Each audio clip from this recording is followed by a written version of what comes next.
नमस्कार दोस्तों, स्वागत है आपका हमारे चैनल पर। इतिहास की अगली श्रृंखला में हम आज पढ़ेंगे सम्राट अशोक। हमने मौर्य साम्राज्य पढ़ा था।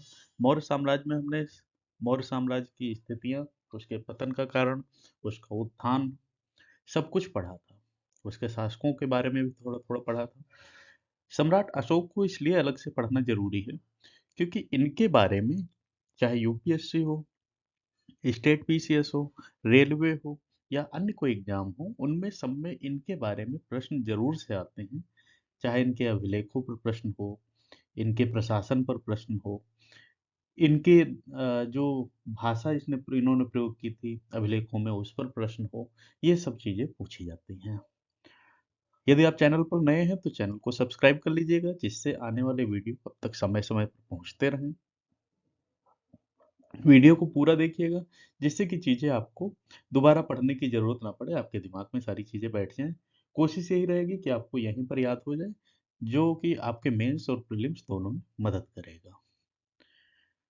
सम्राट अशोक भारतीय इतिहास के सबसे महान शासकों में से एक माने जाते हैं।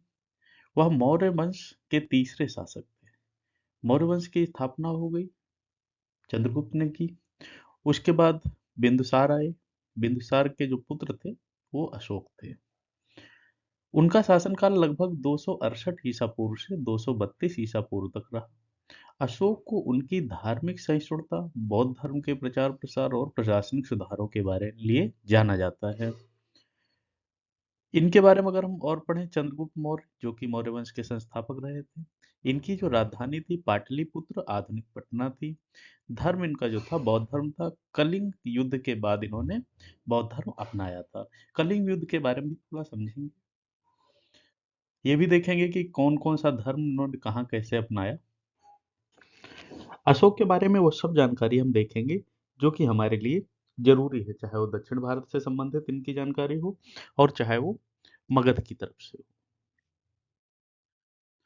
इनके शासन पर अगर हम बात करते हैं कि अशोक का शासन कैसा रहा, कैसे इन्होंने शासन किया, तो कहा जाता है कि बिंदुसार का उत्तराधिकारी जब अशोक होता है तो 269 ईसा पूर्व में मगध की राजगद्दी पर बैठता है।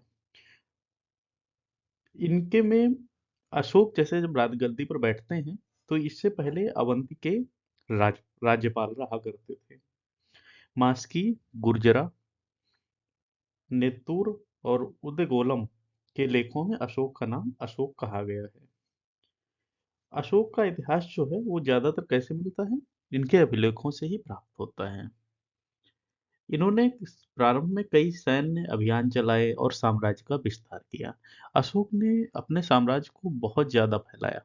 इनका जो एरिया था, जो इनके पिताजी ने इन्हें दिया था, उससे कहीं ज्यादा। कहा जाता है कि पुराणों में अशोक को अशोकवर्धन या फिर देवा नाम प्रिय प्रियदर्शी कहा गया है। ये चीज कई बार पूछी गई है पेपर में कि अशोक का नाम क्या था, या फिर देवा नाम प्रिय नाम से कौन सा शासक मशहूर था। ये जो कलिंग युद्ध है इनका प्रसिद्ध युद्ध है। यह युद्ध अशोक के जीवन के सबसे महत्वपूर्ण, इनके इस युद्ध से मोड़ आया। हजारों लोग इसमें मारे गए। नरसंहार को देखकर अशोक ने युद्ध की नीति त्याग दी। कहा जाता है कि जो ये कलिंग का युद्ध था, ये इनके शासन काल के 8 साल बाद हुआ। यानी 8 वर्ष तक इन्होंने शासन किया। इसके बाद इन्होंने कलिंग युद्ध किया।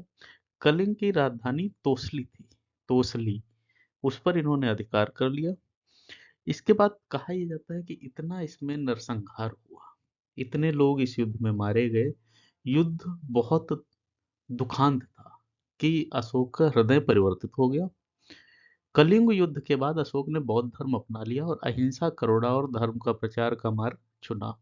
उन्होंने धम्म नीति लागू की, जिसमें सभी धर्मों के प्रति सहिष्णुता, मानवता के मूल्यों पर जोर दिया गया। उन्होंने बौद्ध धर्म को न केवल भारत में बल्कि आसपास के देश जैसे श्रीलंका है, नेपाल है, तिब्बत है, दक्षिण पूर्व एशिया है, इसमें भी फैलाया था।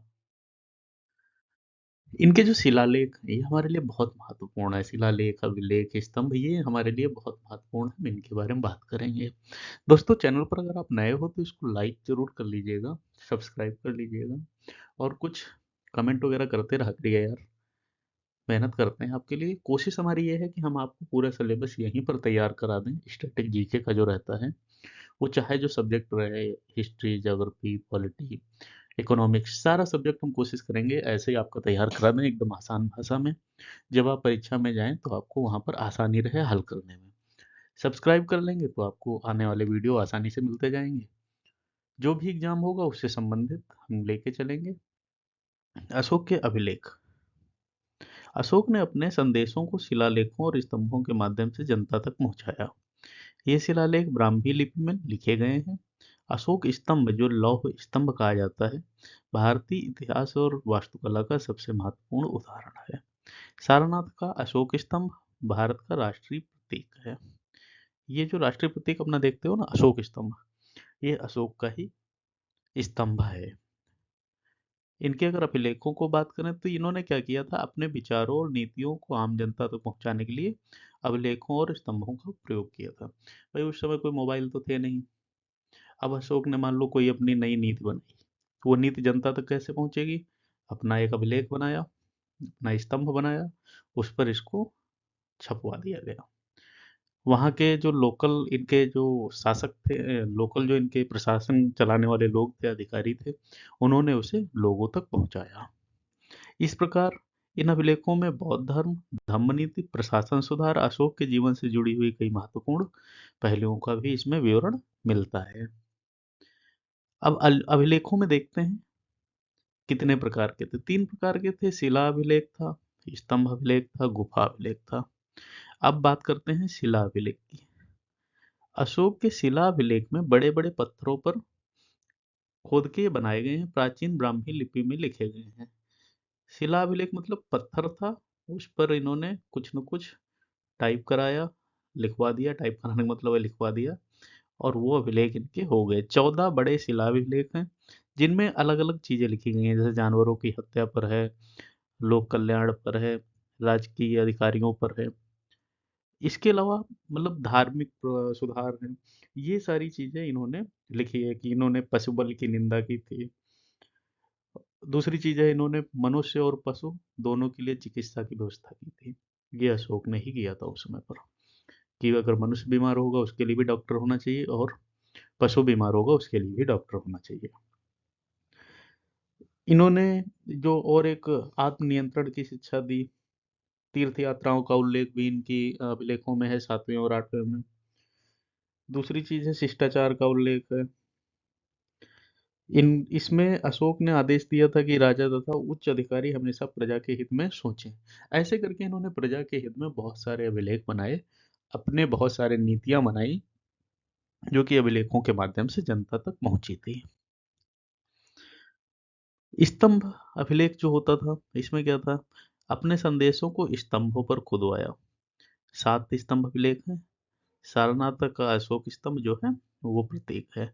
इसमें भी इनकी जैसे अहिंसा, करुणा, नीति, प्रशासन, इसके बारे में ही इसमें बात करते थे। अशोक ने आजीविकों को रहने के लिए बराबर की पहाड़ियों में 4 गुफाओं का निर्माण कराया था। गुफा अभिलेख जैसे क्या होते थे, बौद्ध भिक्षुओं के लिए इन्होंने बनाया। बर्बर की गुफा बिहार में स्थित है, ये सबसे प्रसिद्ध है।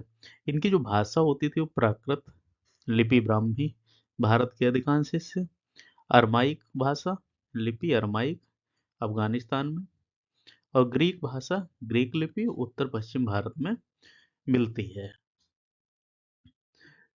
अब अशोक के कुछ मुख्य अभिलेखों के बारे में देख लेते हैं, जिसमें सारनाथ का अशोक स्तंभ है, तो भारत का राष्ट्रीय प्रतीक हो गया। इसमें 4 शेरों की मूर्ति बनी हुई है। रुम्मिनदेही अभिलेख नेपाल में है। इसमें अशोक ने लिखा है कि वह बुद्ध के जन्मस्थली लुम्बिनी गया था। अच्छा, लुम्बिनी में बुद्ध का जन्म हुआ है, यही एक इसका ये बहुत बड़ा प्रमाण है। फिर शाहबाजगढ़ी का अभिलेख है, यह खरोष्ठी लिपि में लिखा है। सोहगौरा ताम्रपत्र है, इसमें सबसे पुराना ताम्रपत्र यही है। अशोक ने क्या किया, बौद्ध धर्म के प्रचार के लिए अपने पुत्र महेंद्र एवं पुत्री संघमित्रा को श्रीलंका भेजा था।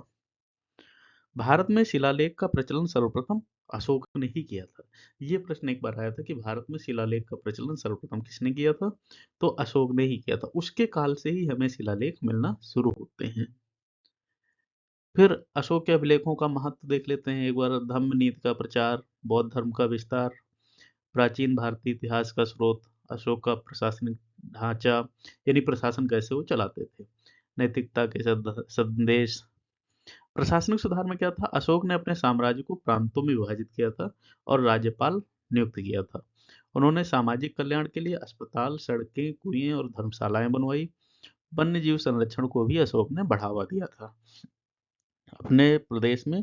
उनका ये कहना था कि ज्यादा से ज्यादा वन हो और वन में जो जीव रहते हैं वो भी संरक्षित रहने चाहिए। कुछ इसमें हम फैक्ट देख लेते हैं। जैसे इनका शासनकाल जो था 268 से 232 ईसा पूर्व। सबसे प्रसिद्ध युद्ध जो था कलिंग का युद्ध था 261 ईसा पूर्व। धर्म जो था बौद्ध धर्म। शिलालेख ब्राह्मी लिपि में लिखे गए। राष्ट्रीय प्रतीक सारनाथ का अशोक स्तंभ। इसके अलावा कुछ चीजें और समझ लेते हैं। अशोक के शिलालेखों में ब्राह्मी, खरोष्टी, ग्रीक एवं अरमाइक लिपि थी।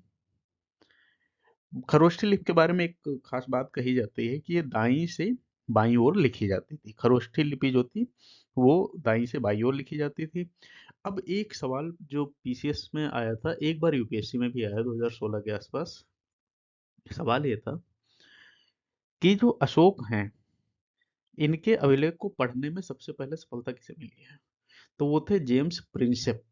जेम्स प्रिंसेप, ये हमें शब्द याद रखना है। अशोक के शिलालेख की खोज जो है 1750 ईस्वी में पटेत्री कैलेंथर ने की थी। इनकी संख्या 14 है।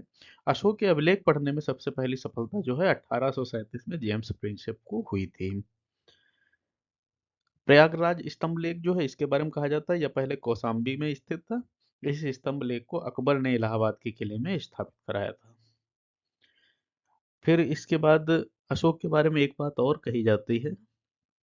कौशाम्बी अभिलेख जो है इसको ही रानी का अभिलेख कहा जाता है। जो रानी का अभिलेख नाम से प्रसिद्ध है वो कौशाम्बी का अभिलेख ही कहा जाता है। इनके शासनकाल में प्रशासन की जो सबसे छोटी इकाई थी वो ग्राम थी, जिसका मुखिया ग्रामीण था। प्रशासकों में सबसे छोटा गोप था जो 10 ग्रामों का शासन संभालता था। मेगास्थनीज के अनुसार कहा जाता है कि 30 सदस्यों का एक मंडल प्रशासन करता था जो 6 समितियों में विभाजित था। प्रत्येक समिति में 5 सदस्य होते थे। बिक्री कर के रूप में मूल्य का 10वां भाग वसूला जाता था। इसे बचाने वालों को मृत्युदंड दिया जाता था। और इनके बारे में एक बात कही जाती है, युद्ध क्षेत्र में सेना का नेतृत्व करने वाला अधिकारी नायक कहलाता था। अशोक ने अपने जीवन में जितना ज्यादा साम्राज्य बढ़ाया, फिर जब मन परिवर्तित हुआ, जब इनका कलिंग युद्ध के बाद, फिर इन्होंने उसी हिसाब से बौद्ध धर्म का प्रचार भी किया। ये बौद्ध धर्म के बहुत बड़े प्रचारक हो गए। विदेशों तक बौद्ध धर्म को ले जाने वाले प्रचारक ये हो जाते हैं। इस प्रकार अशोक हमारे लिए बहुत महत्वपूर्ण रहते हैं, वनडे एग्जाम के लिए भी और पीसीएस वगैरह के लिए भी, यूपीएससी के लिए भी, मेंस के लिए भी अशोक बहुत महत्वपूर्ण रहते हैं। इनके अभिलेख बहुत महत्वपूर्ण रहते हैं जिनको हमें पढ़ना रहता है। अब भी यदि आप चैनल को सब्सक्राइब नहीं किए हैं तो कर लीजिएगा। इससे आपको क्या लाभ होने वाले हैं? संपूर्ण टॉपिक विश्लेषण चैप्टर वाइज, यानी जैसे हम हर एक चैप्टर पर बात करते हैं, कोशिश रहती है कि इसको हम विस्तार में समझाएं आपको। एमसीक्यू हम कराएंगे जो कि परीक्षाओं में आधारित प्रश्न रहते हैं उन पे ही। करंट अफेयर हमारा रहेगा हाल ही में खबरों में, जैसे करके कमेंट आते हैं, प्रश्न आते हैं कि हाँ हाल ही में खबरों में ये शब्द रहा, हाल ही में खबरों में ऐसी चीज रही, उससे संबंधित हम प्रश्न कराते हैं। समसामयिक घटनाक्रम जो है वो तो हम कराते ही कराते हैं। मेंस के लिए भी हम साथ में अभ्यास कराते हैं। समझाने की हमारी शैली ऐसी रहती है, कोशिश हमारी ये रहती है कि आपको यहीं पर तुरंत याद हो जाए। परीक्षा के नोटिफिकेशन के बारे में बात करते हैं, रिजल्ट की अपडेट देते हैं। सरकारी योजनाएं जो आपके परीक्षा से संबंधित है उनके बारे में बात करते हैं। बजट है, सरकारी गजट है, इन पर हम बात करते हैं। तो अब भी अगर आपने चैनल सब्सक्राइब नहीं किया तो सब्सक्राइब कर लीजिएगा। एक हमने और वीडियो बनाया है कि प्रीलिम्स के लिए करंट अफेयर किस महीने से किस महीने तक पढ़ें, यानी कितना करंट अफेयर हमें पढ़ना है, कैसे पढ़ना है। उस वीडियो को भी आप देख लीजिएगा, जिससे कि आपका, यदि आप यूपीएससी प्रीलिम्स में बैठ रहे हैं तो आपका कम समय लगे और आप ज़्यादा से ज़्यादा चीज़ें कवर कर पाएँ। मिलते हैं अगले वीडियो में। तब तक अगर आपने सब्सक्राइब नहीं किया तो सब्सक्राइब कर लीजिए, लाइक कर लीजिए, कुछ कमेंट कर दिया करिए अगर चीज़ें सही लग रही हैं, जिससे हमें भी थोड़ी मोटिवेशन मिले। कोर्स तो हम करा ही लेंगे। धन्यवाद।